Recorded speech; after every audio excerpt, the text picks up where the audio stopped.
Hello mga ka-soltering, ang product po natin ngayon ay Price Computing Scale or Digital Computing Scale. Ang brand po natin ay TADA, model ay TDS-30. Buksan po muna natin.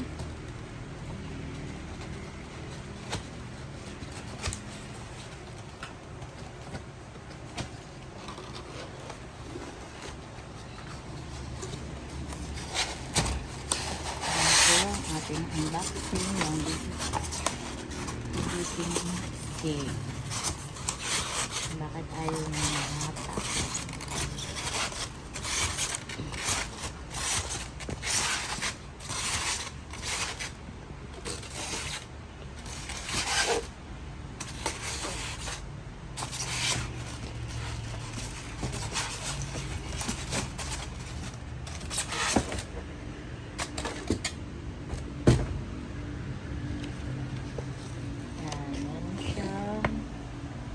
Manual.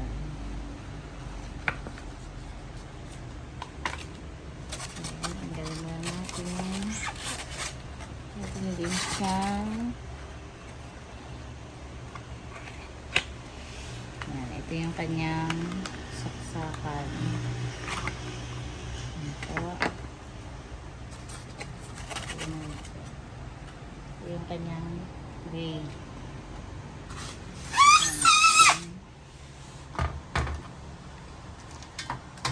Po, tinatanggal po yan ha, pero since dyan lang muna siya, hindi muna natin siya tatanggalin.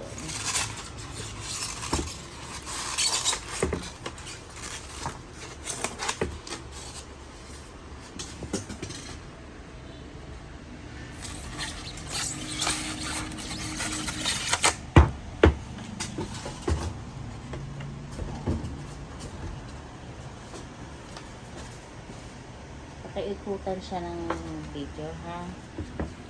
Ayan guys, ang ating digital computing scale. Ano nga ba ang digital computing scale? A digital computing scale is a type of weighing scale that uses an electronic sensor to measure weight and display the result digitally. It's a more advanced version of traditional mechanical scales, offering greater accuracy, speed, and features. Here's a breakdown of what makes a digital computing scale unique. 1. Digital display. Instead of analog dials or pointers, digital computing scales use a digital display to show the weight measurement. This makes reading the weight easy and eliminates potential errors in interpretation. 2. Electronic sensor. These scales use a strain gauge sensor to measure the weight. This sensor converts the force applied to the scale into an electronic signal, which is then processed by the digital display. Computing capabilities. Unlike basic digital scales that only display weight, digital computing scales have built-in processors that can perform calculations based on the weight. This allows them to calculate prices. They can automatically multiply the weight by a pre-programmed price per unit to determine the total cost. Convert units. They can easily convert weight measurements between different units like grams, kilograms, pounds, ounces, and others. Store data. Some models can store weight data, allowing for record keeping and analysis. 4. Additional features. Digital computing scales often come with a variety of additional features such as hair compaction. This allows you to zero out the weight of a container, ensuring accurate measurement of the product only. Preset functions. You can store the prices of common items, making price calculation faster. Label printing. Some scales have built-in label printers that can generate labels with weight, price, and other information. Connectivity. Some scales can connect to computers or other devices via USB, Bluetooth, or Wi-Fi, enabling data transfer and remote control. What are the uses of digital computing scales po ba? Digital computing scales are used in wide range of application. Kasama rito ang retail. Grocery stores, shops, bakeries, or farmers market use them for weighing and pricing products. It also can be used to shipping and logistics. They are used for weighing packages and parcels to determine shipping costs. It can also use for industrial, use in manufacturing, production, and quality control for weighing raw materials and finished products. Healthcare, used in hospitals, clinics, for weighing patients and monitoring weight changes. And for home, for personal use, such as weighing ingredients for cooking or monitoring weight loss. Ano nga ba mga advantages ng digital computing skills? Accuracy. Digital scales offer much higher accuracy compared to mechanical scales. Speed. They provide instant weight readings, making transaction faster. Durability. Most digital scales are built with durable materials and designed to withstand heavy use. And also, this is user-friendliness. They are easy to use and understand, simple controls and clear displays.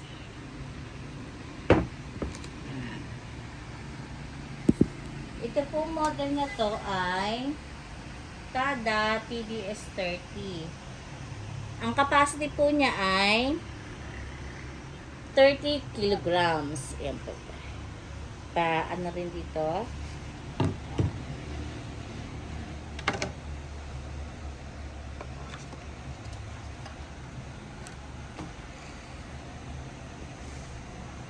Then, high LED display na po siya. High precision strain gauge technology. Fast price amount computing, dual display, nag-display siya ng weight and unit price and amount. Then, automatic energy saving mode.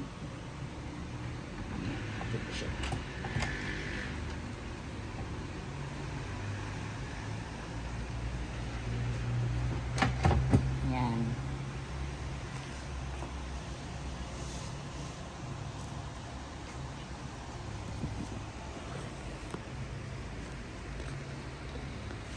Ang dimension niya ay 33 cm by 33 cm by 16 cm.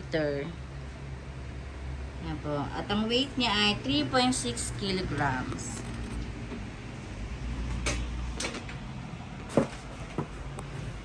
Yan po. Itatry po natin siyang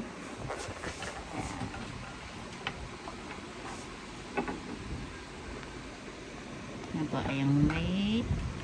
Unit price, total. And then, ayun po yung kanyang on and off. Yan.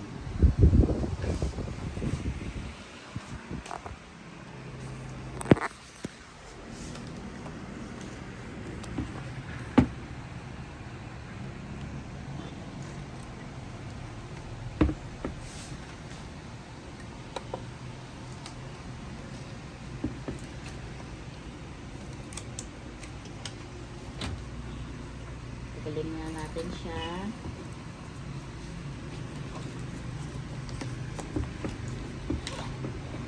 Ay, naka-tape.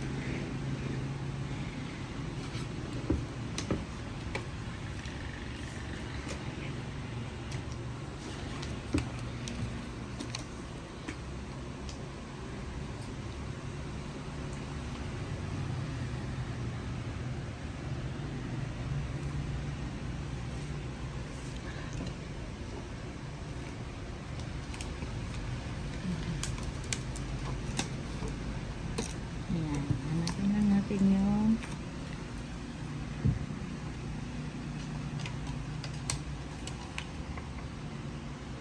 yan, dito po siya sasaksak.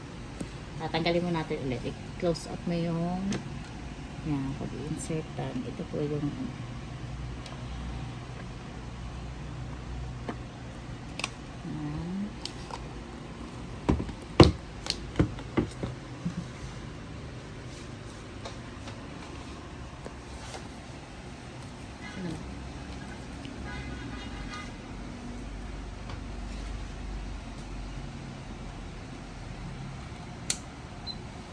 yan. Ano siya. Try nating i-measure ito.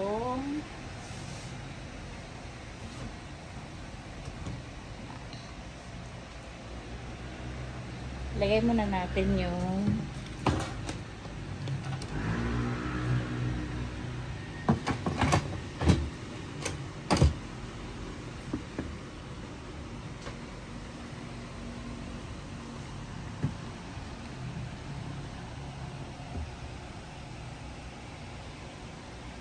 yan.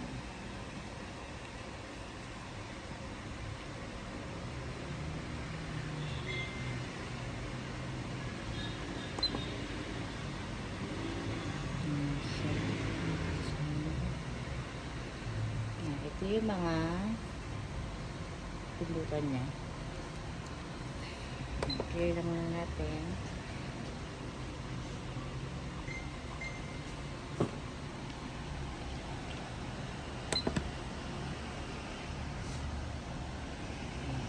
Zero siya. Clear. PG. Okay. Ayan po ang ating digital computing scale. Then, off na po natin siya. Ayan. Okay po. Thank you for watching.